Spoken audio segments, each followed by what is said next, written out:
Hello my rose petals and welcome back, or if you're new here, welcome to my channel, The Rose Between Pages. Rosie here, and fucking Josh being weird. Right, I have a Christmas haul and I have quite a lot of books to show you. So some of these are from myself to myself as a Yule present.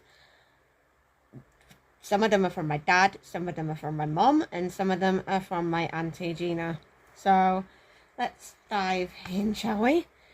So first off, we are starting with Necroscope by Brian Lumley. I got this with the vouchers that my Auntie Gina gave me, so I chose this because my dad has been nagging me to get this series and start this series, so I decided that I wanted to start it very, very soon. It's about vampires, the outer limits of horror. When the undead vampire in the Romanian mausoleum, Boris Dragatani, tries to draw an evil force so powerful he will gain supremacy in the ultra-secret paranormal agency he works for in Russia. His official job is a necroscope. His speciality is tearing secrets from the souls of newly dead traitors. And England too has her necroscope, her communicator with the dead. When Harry Keough is recruited by the British Secret Service to take on the paranormal menace from behind the Iron Curtain, the stage is set for the most horrifying, violent, supernatural confrontation ever. So I'm looking forward to getting to that. That is our first book. Then we have another one from my... No, we have one from my dad. This is The Once and Future Witches by Alex E. Harrow. And I've been looking at this for a while, so I finally picked it up. In 1893, there's no such thing as witches. There used to be in the wild, dark days before the burnings began. But now witching is nothing but tidy charms and nursery rhymes. If the modern woman wants any measure of power, she must find it at the ballot box. But when the Eastwood sisters, James Juniper, Agnes Amaranth, and Beatrice Belladonna, join the suffragists of New Salem, they begin to pursue the forgotten words and ways that might turn the women's movement into the witches' movement. Sought by shadows and sickness, hunted by forces who won't suffer a witch to vote, and perhaps not even to live, the sisters will need to delve into the oldest magics, draw new alliances, and heal the bond between them if they want to survive. There's no such thing as witches, but there will be. I feel like if I'm in the mood for a witchy book, I feel like I would read this. These two are from my dad. So we have Coraline by Neil Gaiman, and it's actually illustrated. And we have The Black Hunger by Nicholas Pullen. My dad gave me money, so I decided to go book shopping. Basically, I have watched the film multiple times and only recently found out that there is a book on Coraline. I'm not going to read the blurb of this because I practically know what happens in the movie, so I've heard the book is a lot more creepier though. And The Black Hunger because I liked the blurb, and this is very, very pretty. The Black Hunger can never be satisfied. John Sackville will soon be dead. Shadows writhe in the corners of his cell as he mourns the death of his secret lover. An annoying hunger inside him grows impossible to ignore. He must write his last testament before it's too late. The story he tells will take us to the darkest part of the human soul. It is a tale of otherworldly creatures, ancient cults, and a terrifying journey from the stone circles of Scotland to the icy peaks of Tibet. It is a tale that will take us to the end of the world. So if I want to, I've got enough books to do a spooky themed vlog if I really wanted to. So I could do Necroscope. All four of the books that I've just shown you, I could do a very spooky vlog. This one is from my Aunt Gina as well. I know I got 4 from her. This one's from her as well. And I've been seeing this around, and it was a reading vlog that pushed me to actually get this, because the aesthetic that the reading vlog created of this just made me want to buy it. And this is Emily Wilde's Encyclopedia of Fairies. I have a massive thing for fairies. I have literally 2 fairies up there, and I have a fairy house incense, but the fairy house incense is unfortunately broken. I need to get a new one so that it will actually work. Discover the most whimsical and heartwarming tale you'll read this year.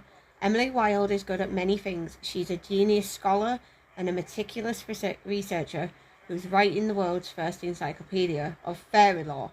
But Emily Wilde is not good at people. So when she arrives in the hard-scrabble village of Haraffensvik,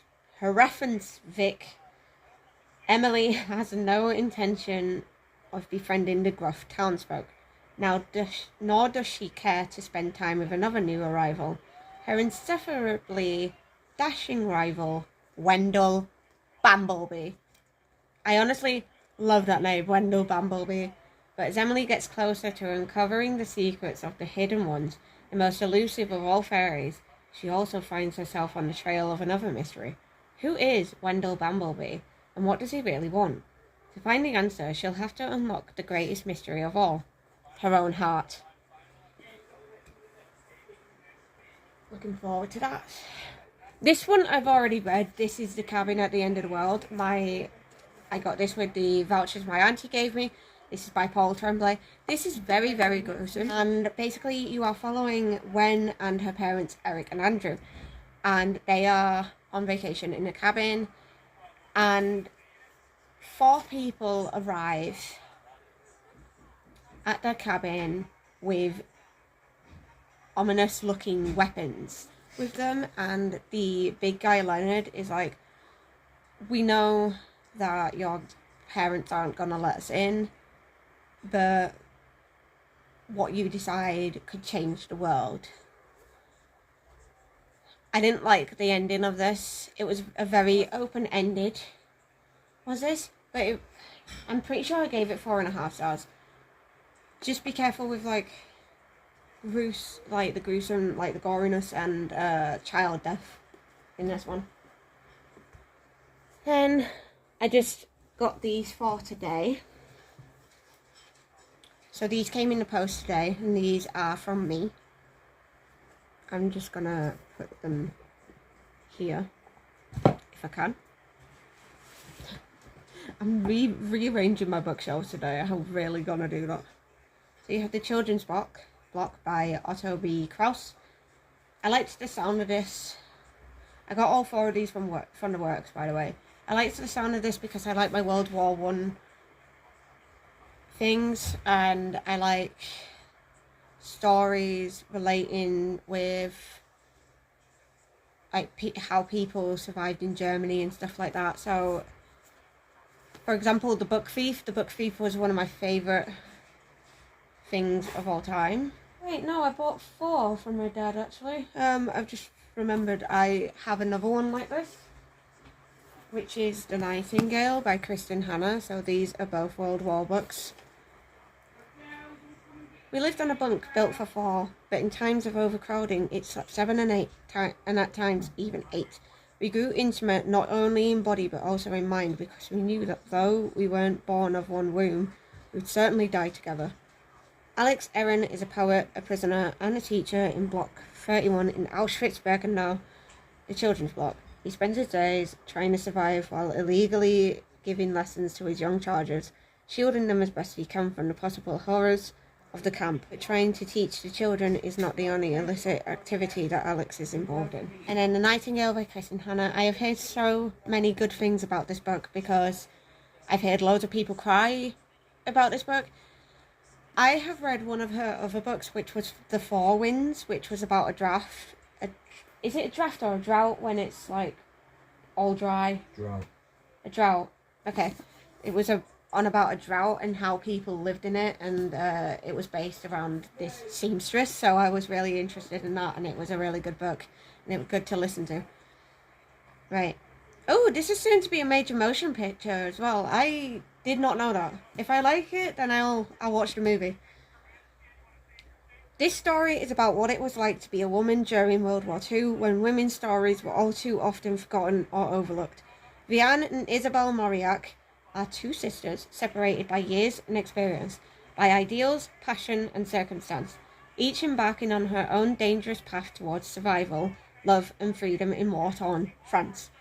It is a heartbreakingly beautiful novel that celebrates the resilience of the human spirit and the endurance of women. It's a novel for everyone, a novel for a lifetime. So if I want to do a World War themed vlog, I can do that as well. Now this is a non-fiction. Josh has told me that this is actually a non-fiction. He researched what it was. So I didn't know what genre it was. And this is Catch and Kill by Ronan Farrow. Lies, spies, and a conspiracy to protect predators. In this widely acclaimed best-selling story of corruption, depravity, violence, and espionage, Ronan Farrow exposes serial abusers from Hollywood to Washington, D.C. and beyond, and the powerful interests hell-bent on covering up the truth.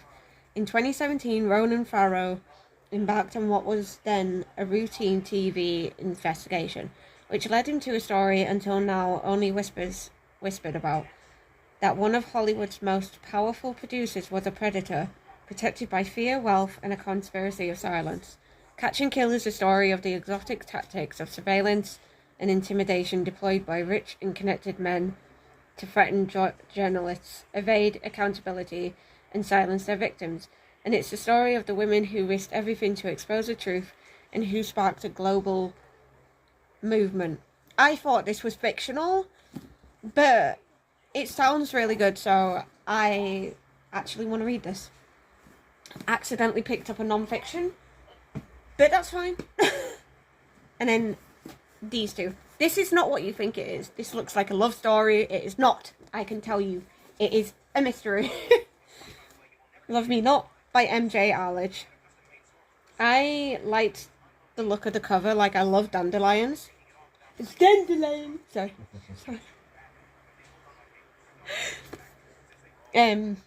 But it looks really pretty. I thought it was really pretty. A woman's body lies in the road.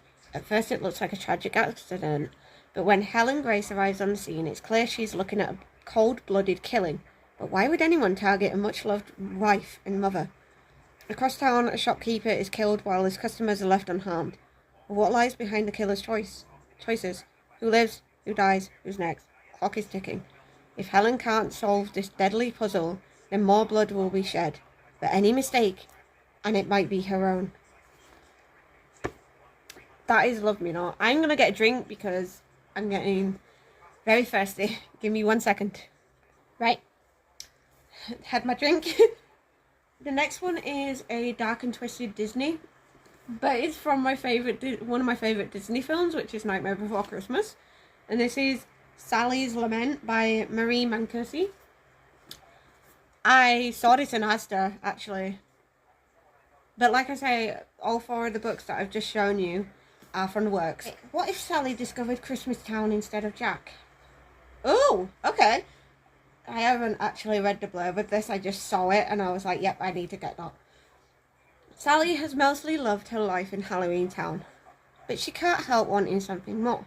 Sally is surprised to learn that the Pumpkin King, Jack, is longing for a change of his own. Determined to find a solution for them both, Sally follows a vision that could change their fates. But the more time Sally spends in the jolly land of Christmas Town, the more suspicious she grows of the seemingly idyllic winter wonderland. Will Sally be able to save the best of both towns before it's too late? That sounds amazing. Oh my gosh. Right. Next one. This is the Chronicles of Narnia. All 7 of them are in this. So you have The Magician's Nephew, The Lion, the Witch and the Wardrobe, The Horse and His Boy, Prince Caspian, The Voyage of the Dawn Treader, The Silver Chair, and The Last Battle. My mum bought me this. And guess what? It's illustrated. And every chapter has an illustration. As you can see, I'm already reading this. I am on the second one, which is The Lion, the Witch and the Wardrobe. So I am really looking forward to getting the rest of this done. I enjoyed The Magician's Nephew, that was 3 stars. Basically that set you up for the rest of the series, so, you know, like the origins of Narnia, how Aslan created Narnia, how the witch came into Narnia, and also how we came into Narnia, us humans. How did we come into Narnia? Now I have 3 hardbacks to show you. I'm pretty sure Blood Over Bright Haven. Josh chose this for me. Oh my god, he's so cute. Josh chose, like, by M.L. Wang. Josh chose this for me because I was being indecisive and I still had some money left on my vouchers. It is also signed. But how pretty is this cover? I can't remember what this is about. Also the back as well. The back's pretty too. And we have a map. So happy about that. And we also have a red spine with gold. So it's also got sprayed edges as well. It's just a very, very pretty book in general, if I'm honest. So, God. The first woman ever admitted to a prestigious order of mages unravels a secret conspiracy that could change the practice of magic forever. In this standalone dark fantasy from the author of The Sword of Kaigan. I didn't know she wrote that. For 20 years, Siona has devoted every waking moment to the study of magic, fueled by a mad desire to achieve the impossible, to be the first woman ever admitted to the high magistracy of the University of Magics and Industry. When Siona finally passes the qualifying exam and becomes a high mage, she finds her challenges have just begun. Her new colleagues are determined to make her feel unwelcome, and instead of a qualified lab assistant, they give her a janitor. What neither Siona nor her peers realise is that her taciturn assistant wasn't always a janitor. 10 years ago, he was a nomadic hunter who lost his family on their perilous journey from the wild plains to the city. But now he sees the opportunity to understand the forces that decimated his tribe, drove him from his homeland, and keep the privileged in power. At first, mage and outsider have a fractious relationship, but working together they uncover an ancient secret that could change the course of magic forever, if it doesn't get them killed first. So, all these books are just amazing, and I am going to be doing a bone season vlog. There's too many books on this I'm gonna move him. Today, I got these as well. These are the 3rd and 4th of bone season. I am going to be doing a vlog revolving around this series. Vlogs revolving around this series. They made thieves of us, trying to steal what's ours. This is actually purple. It's so fucking pretty. They're all very, very pretty. Look how pretty it is. And spine. Oh, yes. And then my scrolling. If you make me your home, you'll wander forever. And then this one is just a dark green. But they are very, very pretty. And spine. Right. Now we're going to go on to Josh's haul. Get back in here. Hello. Help. Oh no. In front of the camera, move to the middle. They're shoes, man. Move them. You get in here as well. Or I go on about you. Oh, fuck. Come here, because I bought this with you, actually. Right, I'm just going to say, this entire clip is just chaotic as fuck because of Josh. And the end clip as well. He wanted a blooper at the end of this video. So we have a blooper of him just being very, very weird and very, very strange. So do not mind the weirdness of Josh. This is how he is, and this is how I am with him. Do not mind us. Who is it by? Say the name. Say the name, bastard. It's your turn to Say shine. the name. Yeah, it's by Catherine Addison. It's called The Goblin Emperor, which is that one right there. or a main goblin? I'll read the blurb. Can you get off my pinky toe? She's on my fucking pinky toe. Okay. I'll go back here. Oh, No, you stop. come back here. So. What? Just What? read. She's supposed to be the YouTuber, not me. At least I'm keeping my composure. Goblin. Go away. Alright, so the blurb for the Goblin Emperor. What? So, Maya, the youngest half-goblin son of the Emperor, has lived his entire life in exile, distant from the Imperial Court and the deadly intrigue that suffers. But when his father and 3 sons in the line for the throne are killed in an accident, he has no other choice but to take his place as the only surviving rightful heir. Surrounded by sycophants and overwhelmed by the burden of his new life, he can trust nobody, admit the world of plots to depose him, offers of arranged marriages, and the spectre of the unknown conspirators. He must quickly adjust to life as the Goblin Emperor. Goblin. So I'll pick this up because A, Goblin, right there, get off. And 2, it's really pretty as well. So now I'm gonna do the entire rest of the video like this because she did this. Okay, so Goblin Emperor, really pretty book, really like it. And no, I'm still in that position. It's by an author I've never actually heard of as well, Catherine. I know Catherine. She sounds familiar. Let me have a look. Yeah. See, she's bullying me. Yeah, I recommend you pick it up. I haven't read it yet, but I recommend you pick it up anyway. So this one. Why you laugh? Why you laugh? So this one, Stardust Grail, by Yume. That's a Kitase.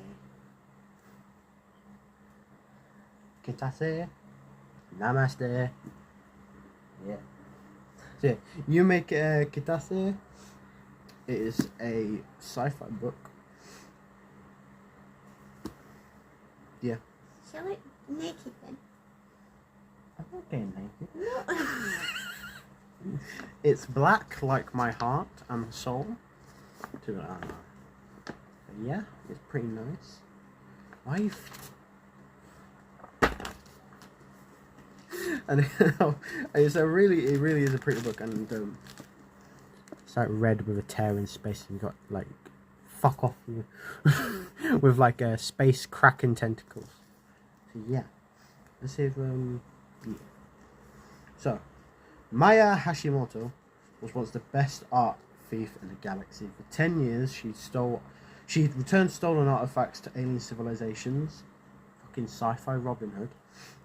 Until a disastrous job forced her into hiding. Now she wants to enjoy a quiet life as a graduate student of anthropology.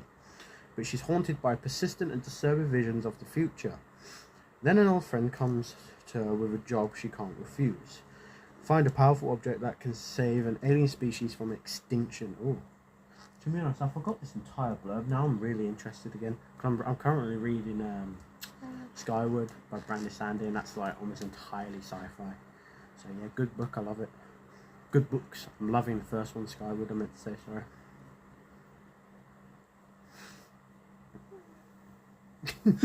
No, keep going. Except no one has seen it in living memory, and they aren't the only ones hunting for it. Maya sets out on a breakneck quest through a universe teeming with strange life and ancient ruins. But the further she goes, the more her vision casts a dark shadow over her companions. Someone will betray her along the way, worse yet, in choosing to save one species. She may condemn humanity and Earth itself.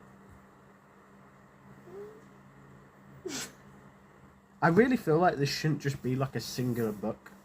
It feels like it needs to be like that chunky and have like 3 other books in a series, because you could fit a shit ton into a blurb like that. Twat. Love her though. Raise your chin.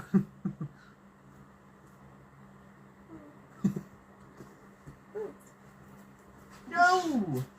Just put them in the wrong order. Get it right, wench! She's a wench, but she's my wench. I can see you, bastard. I can see you. Fucking.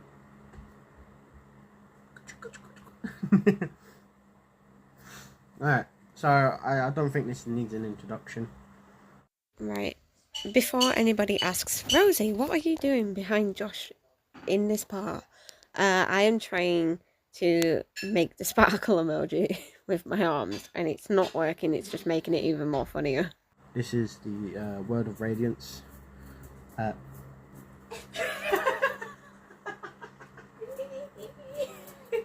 So yeah, Word of Radiance, Stormlight Archive, the second book, and this is both parts in one. I have, where is it? I have The Way of Kings Part 1. I have hardbacks for a reason. It's because of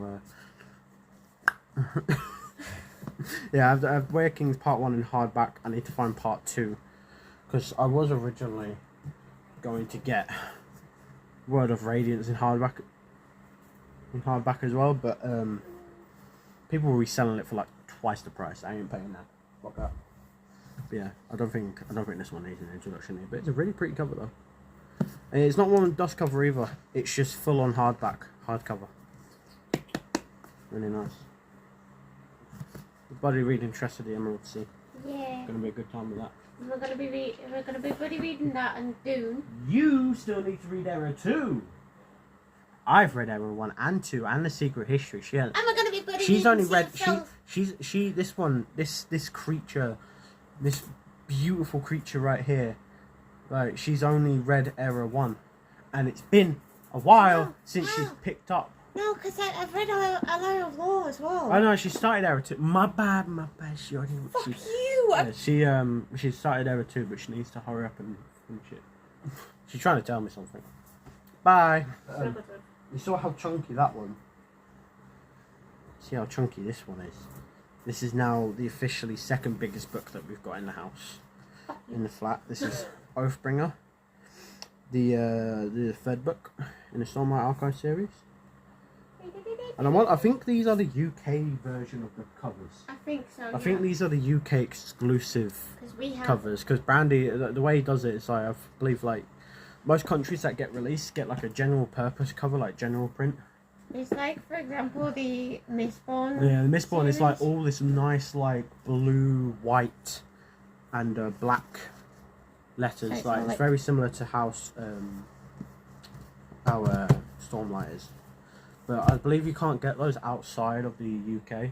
Unless you order it as a UK cover. Then Yeah. So could be wrong. Let me know if you have that one in the comments. I'm pretty sure they're UK only. I remember seeing it. Donk. Yeah, the UK covers. yeah. The them ones.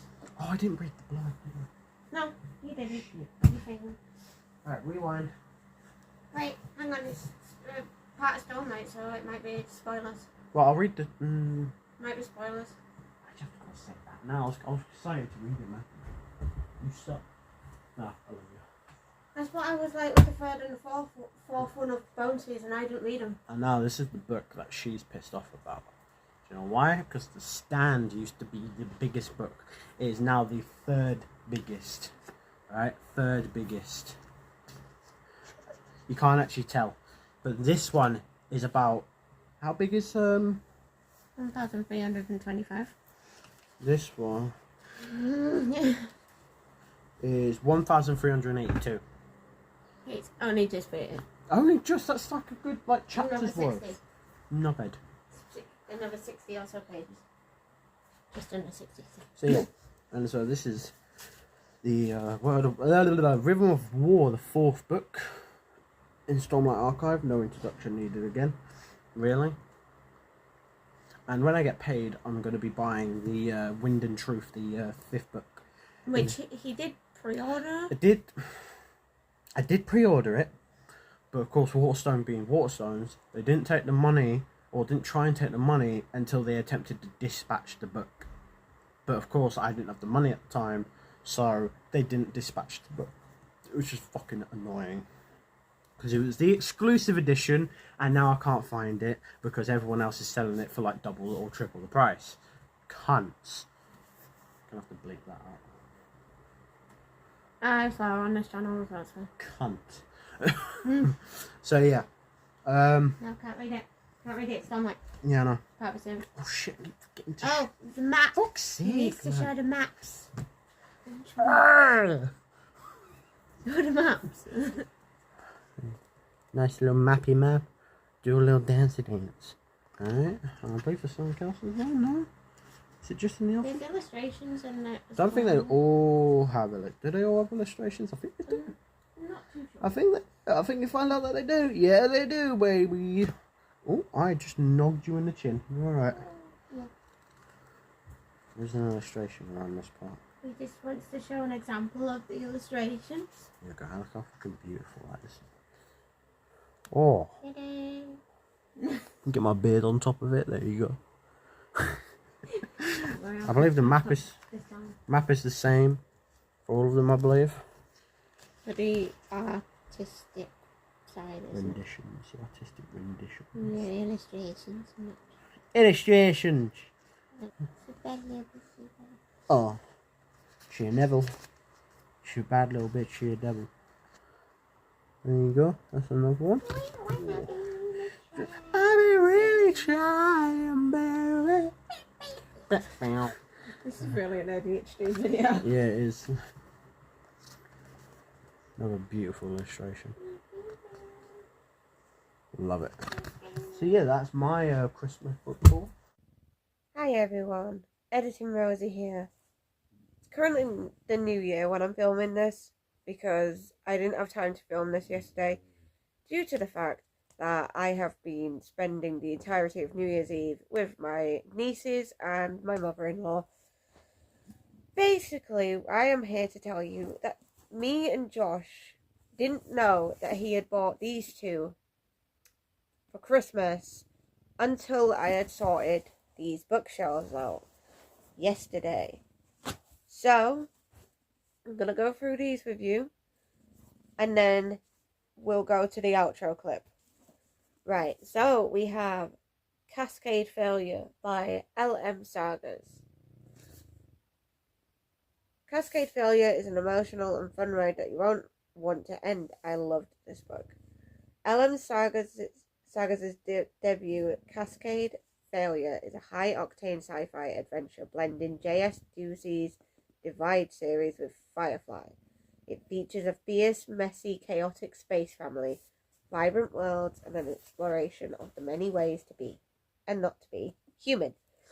There are only three real powers in the spiral: corporate power of the trust versus the union's labour leverage, and between them, the guild tries to keep everyone's hands above the table. It ain't easy.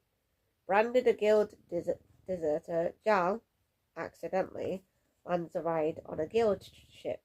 Helmed by an AI with a ship's engineer/medic who doesn't see much of a difference between the two jobs, and a "don't make me shoot you" XO, the guild crew of the Ambit is a little different. They're also in over their heads, responding to a distress call from an abandoned planet. They find a mass grave and a live programmer who knows how it happened. The Trust has plans. This isn't the first dead planet, and it's not going to be the last, unless the crew of the Ambit can stop it.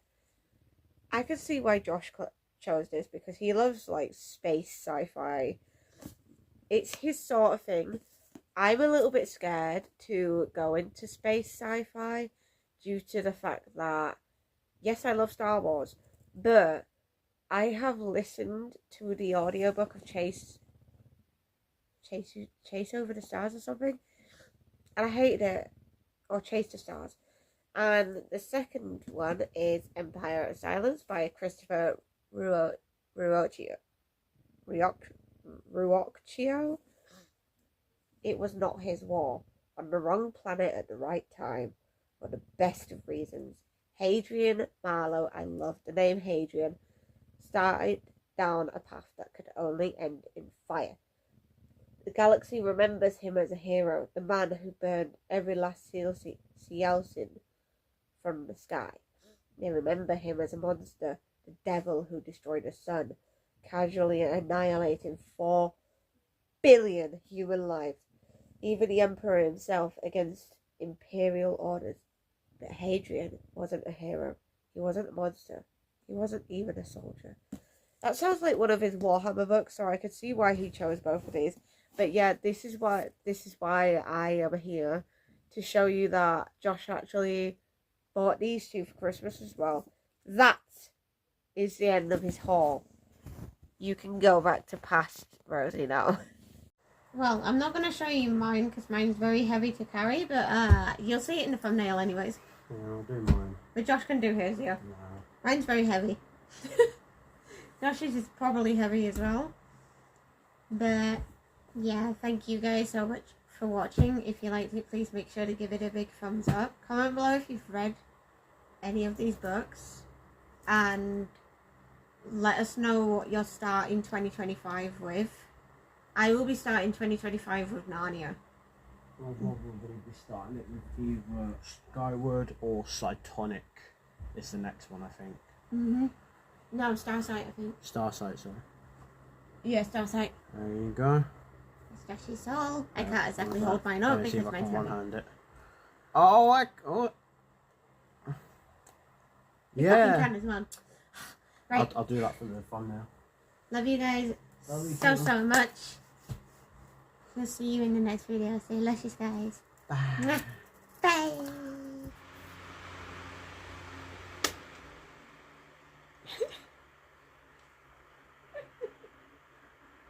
Oh, he did it for a second.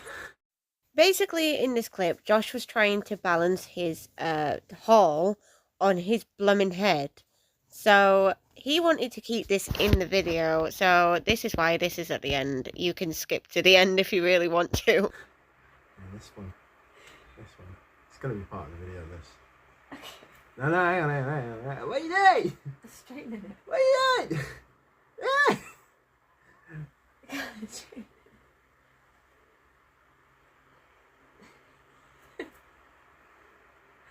This is going at the end. Hang on. I have a flat part in the head.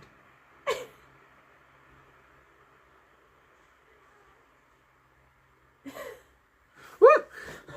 Ow! My knee!